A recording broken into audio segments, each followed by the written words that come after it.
In this episode of Getting to Know the TS27, we're delving into Benghazi, sports, music, and atomic rage. Gameplay in the background is some Titanfall for yo ass, and as always, if you guys have a question for me for next time, make sure to leave it down in the comment section, and we can discuss some of my answers that we see here. Big Tempa asks, what has been your favorite series off TV programs such as Breaking Bad and the Game of Thrones? Well, Breaking Bad was just something I never got into, and Game of Thrones is really just a medieval soap opera. I hate to break it to you folks, you're just basically watching Days of Our Children in the Dark Ages. Anyways, I do, however, love a show that just recently came back after a several-year hiatus, and that is 24. That show is absolutely amazing. It's about events that happen in real time with, plots to do terrorist attacks and shit, and the storyline is just fucking amazing, and how it just grips you onto the edge of your seat, and there's cliffhangers at the end of pretty much every episode. By the way, when I was in college one summer when I was doing my internship with IBM, me and the buddies that I used to live with would stay up sometimes till like 4 o'clock in the morning watching upwards of 12 consecutive episodes of 24, and they're about 45 minutes long a piece with the commercials getting cut out because, of course, I had all of the seasons on DVD because I was a nerd like that. So we'd stay up for like 6, 7, 8 hours watching just back-to-back-to-back episodes of 24, and of course it'd be like, alright, one more episode, and we couldn't fucking fall asleep. Carlos Valdosta asks, would you rather be a conservative with democratic social views or a Democrat with conservative fiscal views? Aren't these kind of the same thing, I guess? I consider myself progressive, which is even further left than Democrat on most issues, so I guess I have to go with being a Democrat with conservative fiscal views. There are certain things that I do agree with the right on regarding economic policies, like avoiding deficits, balancing the budget, pay-as-you-go legislation, if you will, but things like trickle-down economics don't fucking work, guys. How many times can we get it through your head? It has hugely widened the gap between the rich and the poor, and that's not a good thing. Jeff Erickson asks, when you gonna come run some MW3 with us CLACers? I don't really play MW3 that much anymore because of all the fucking invisible hackers that are going around. But the next time that I'm on MW3, I'll be sure to tweet it out so that at least this way the people that follow me know that I'm playing. And if I'm streaming it on my live stream, you could always send me a message, and I usually invite people from my live stream unless I'm full. Now, his real question, which is going to send me on a few-minute-long tirade, is, what is your current take on the Benghazi investigation? Ah, the B word. Not bitch, but Benghazi. Let's lay down some background here. The basic struggle is whether the attack on the U.S. Embassy was one that was spontaneous or if it was premeditated and could have been prevented. An investigation was done into the cause of the attack, and it was later found to be a coordinated attack that could have been preventable. Now, onto the whole scandal thing, quite frankly, which is extremely overblown, and here's the crux of the scandal. The government claimed originally that it was a response to a YouTube video called Innocence of Muslims, and the right is claiming that the White House covered up the fact that they knew it was a premeditated attack. Here's what my thoughts are. I think the White House issued a statement based on the intelligence that they knew at the time and did not want to overstep their bounds by labeling it a terrorist attack without definitive proof. There were many other riots and demonstrations at other embassies at that day, including one at Benghazi itself. But after collecting more reports and data in the days that followed after the initial report, it was found that it was actually a planned attack on the complex, which the White House admitted to after the facts were known. The right is basically doing a crusade on semantics at this point. Was it a terrorist attack or an act of terror? What did the president say at the Rose Garden? Who fucking cares? Come on now, fellas. Don't we have more important shit to worry about? John Boehner has now convened an 8th committee to investigate what happened in Benghazi, despite the fact that the previous 6 haven't found anything different from the initial committee that was set up to do the investigation, which were the attacks were preventable, No stand-down order was given by the president or any other officials in the government, despite, you know, the media rumors and circulations going around. And the CIA talking points were flawed, but still painted an accurate picture of the analysis of the Benghazi attacks at the time, without compromising the investigation of what was going on. And that is basically how I feel. I feel that we wanted to know everything there was to know about this before claiming it to be a terrorist attack. You don't want to go down that fucking rabbit hole unless you got proof on that shit. But of course, this has to be all, you know, politicized up, and people are just having pissing matches on each other at this point. Instead of focusing on all the semantic and stupid bullshit like, when did we know when it was a premeditated attack or not, can we please just get together and discuss how we could prevent human lives from being cost from happening in the fucking future? There haven't been any fucking committees on that. Can we get the money out of the hands of these private fucking contractors, which are depicted in advanced warfare, and give it back to our government employees that help protect our fucking country? Obviously, Blackwater isn't doing their fucking job. By the way, can we point out the hilarious contradiction of the right caring so much about making claims based on faulty intelligence when the war on Iraq was based on faulty intelligence, and yet nobody was claiming that to be a fucking scandal? Come on now, people. Just get over this. Let's focus on the real fucking meat of the issue is, how can we make sure this doesn't happen ever again? And by the way, another point that nobody seems to be talking about is the role of the Islamic religion in this. Why is it that they get all butthurt when somebody criticizes their religion, but most other religions don't? I mean, Catholics got over this shit in like the 1600s after the Inquisition was a complete abject failure. Can you fucking nutbags get up to speed already? This is the fucking 21st century. As an atheist, this is just more ammo for my anti-religious feelings. Alright, now that I'm off that fucking soapbox, on to gaming shit. Gas Urban, how many UAVs have you gotten in your Call of Duty career? Well, I could check on Elite pretty easily, but of course, Activision ended that service. Thanks, douche canoes. So, let me read off my stats based on the games that I have. In Call of Duty 4, I have called in at least 20 UAVs according to my challenges, but I'm certain that number is much bigger. I've played 9 days, 6 hours on it. World at War had recon planes, so I don't think that counts. MW2, I called in at least 50 UAVs and 703 UAVs / counter UAVs combined, according to the challenges. I have 16 days played. In Black Ops, it was called Spy Plane, so that doesn't count either.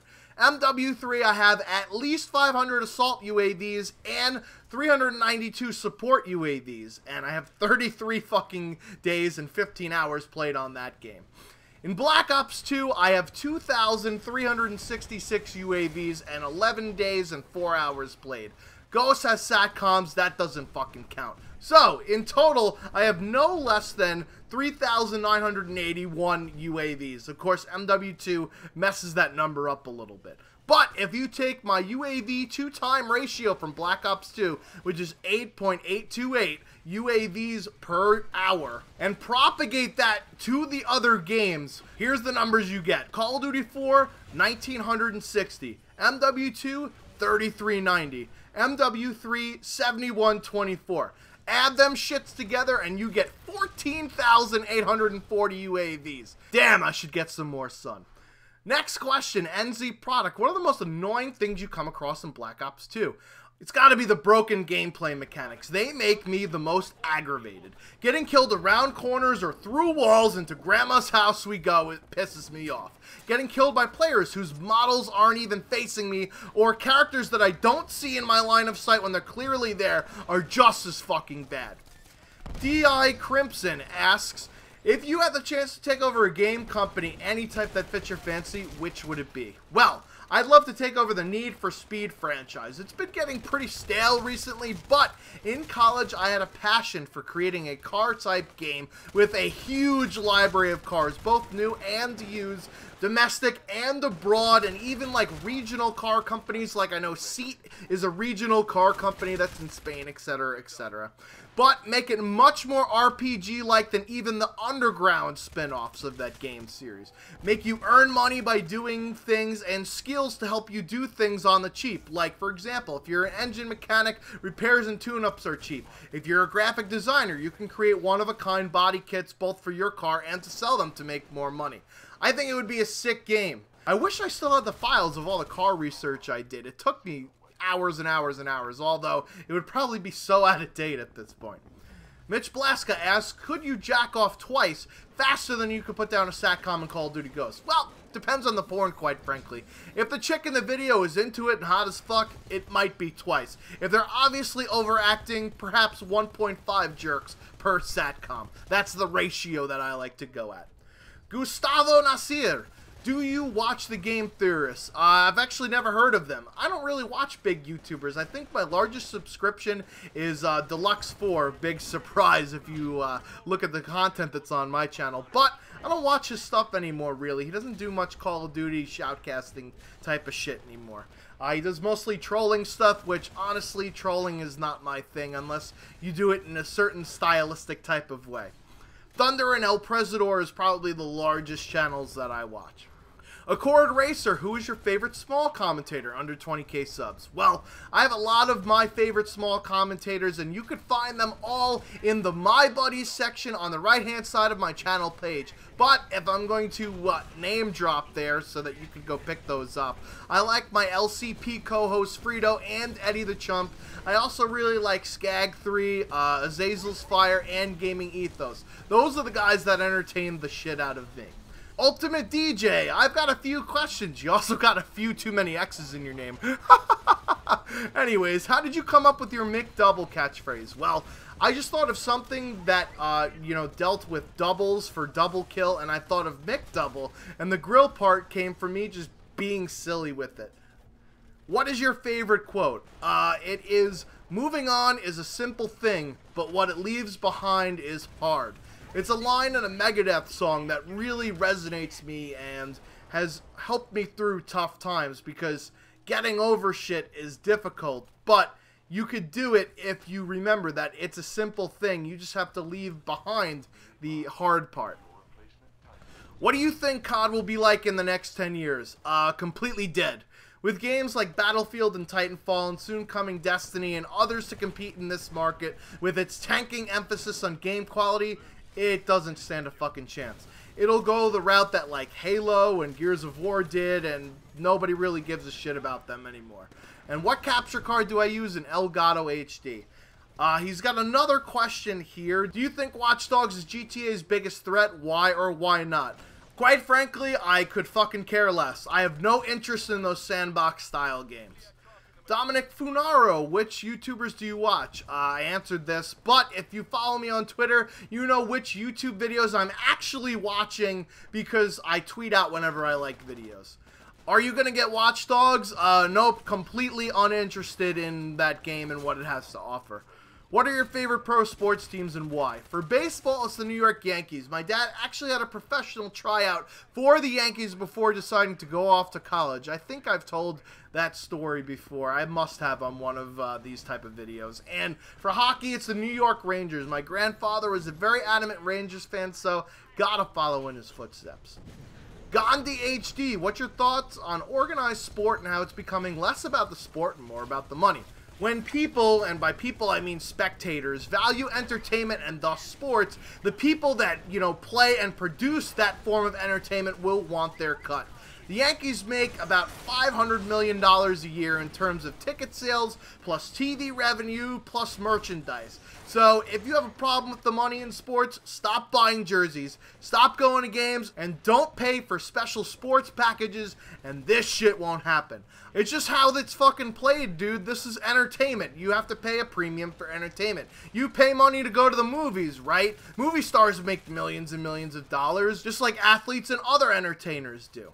I will agree with you, though, that there is a lack of allegiance to teams anymore. It used to be that players played for the name on the front of their jersey. Now all they give a shit about is the one on the back. Players will go wherever pay them the most, and in the case of basketball, with whatever team that has the best players already on it, because there's zero fucking league balance. The game is treated as a business now, so that's why it's being run like one.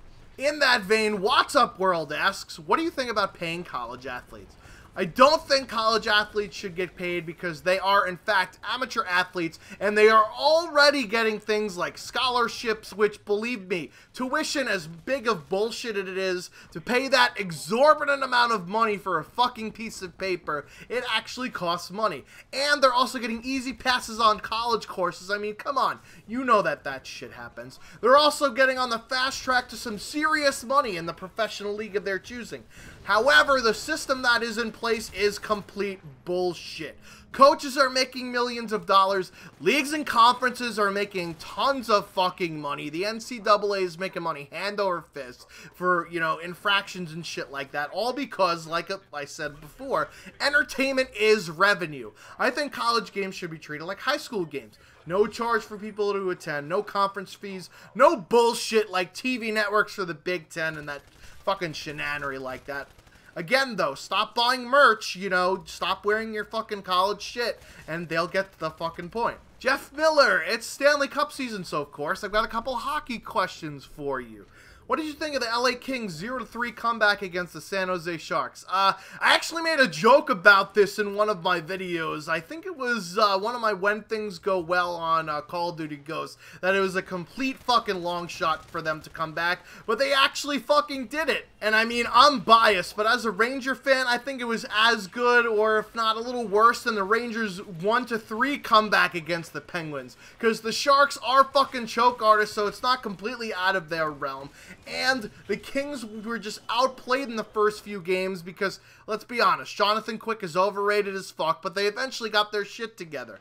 The Rangers finally woke out of their funk once Marty St. Louis' mom passed away, and it's kind of creepy, but it makes a great storyline, though. I think the Rangers' comeback over the Penguins was a better story than the LA Kings coming back from 0-3. At the start of the playoffs, who did you think was going to win the cup? And has that changed as the time has gone on? I thought the Rangers would be playing Boston and not Montreal at this point, although they got to clean it up to win Game 6. Game number 5 was just sloppy as fuck on their play.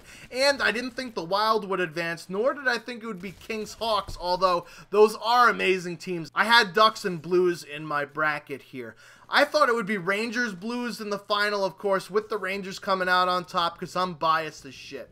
What's some of your favorite non-Ranger-related hockey moments, and what are some of your favorite Ranger-related hockey moments? Obviously, the triple overtime Game 1 between the Hawks and Blues was amazing, and the Game 7 overtime Avs-Wild was a great game. The third period of the Rangers-Penguins Game 7, I thought I was going to have a fucking heart attack, aneurysm, insert, you know, deathly fucking spell here when they were protecting that 2-1 lead. Holy shit. And number 4, this space reserved for laughing at Toronto Maple Leafs. Next question, Ricardo Munoz. What would you recommend to do in college to have the best college experience? I'm entering sophomore year this fall, and freshman year in college sucked ass. Well, it depends on which aspect of your college year sucked ass. Was it the classes? Chances are then you're in the wrong major. Unless they're core required classes, then you're pretty much fucked. If you're really struggling in classes for your major, then you might want to consider some alternatives. There was a lot of people that came into college wanting to do computer science, and that was their major, only to find out they hated programming but liked doing things like computer networking or diagnostics or analytics. They switched majors to IT or IS based on that shit, or some just radically changed altogether and did some other random fucking beepity-bop shit. If it's finding some friends, then join one of the plethora of clubs that are on campus. Believe me, if you enjoy it, there's probably a fucking club there for you. Or if you're really, really desperate, join a fraternity. Frats are basically forced friendships, so that'll take care of that issue. College is the place you're supposed to explore the type of person you want to become. Attend seminars or guest lectures of the shit you think you'd be interested in. Be proactive with your professors and take advantage of office hours if you have something that piques your intrigue. I'm sure they'll be willing to talk their ear off to you and offer their fucking expertise on something that you might be interested in. And as an aside, my buddy Skag3, who I dick-rode a little bit earlier, made a video on this exact subject. I'll leave it down in the description of this video. Alan asks, what do you think of Ireland? Would you ever come here? Opinion on bacon and cabbage, traditional Irish music compared to your guitar stuff, and the accent. I have no desire to visit Ireland, sorry. But my wife studied Irish history in college and will most likely coerce me to go since she knows a lot about the country. And I like traveling, so fuck it, I'll go anywhere. I like corned beef and cabbage sandwiches, Rubens for the fucking win, bitch. I am not a huge fan of Irish music as I prefer a guitar to a fiddle or violin or whatever the fuck you guys use, the, string instrument with a bow. Fucking weird violin shit that you got going on over there.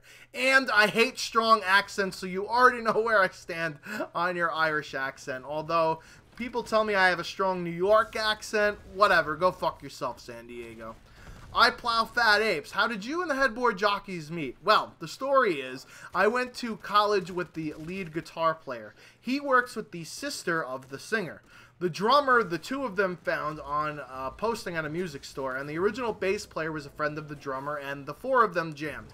They decided they wanted another guitar player, and since the other guitarists knew that I played, because I used to do the mystery guitar rip Facebook postings, which, by the way, I should do another one of those for the YouTube channel. I should, resurrect that series. Anyway, he reached out to me. Eventually, we went through a few different bass players, but that's how the band came to be. GOVHQ, do you like to listen to dubstep or electronic dance music? It's fucking amazing if you haven't heard some already.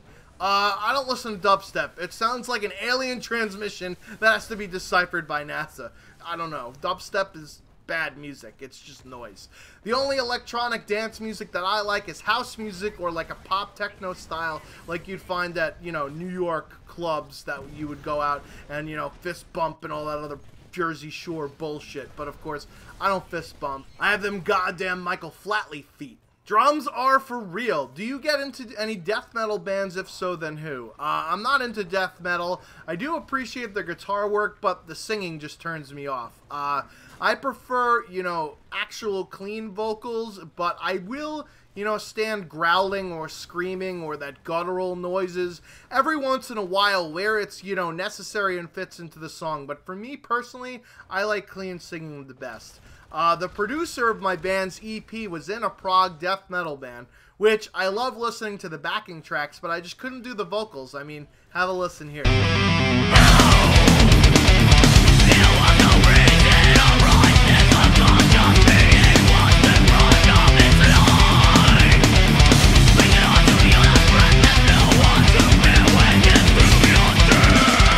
No one cares about KD, Megadeth, or Metallica, and why? The age-old thrash metal question. And this one goes to Megadeth, easily. I love Dave Mustaine's highly politicized lyrics and his guitar work compared to Hetfield and Hammett. I like Metallica's vocals a little bit better, but honestly, everything after And Justice for All for them is just simply good and not great.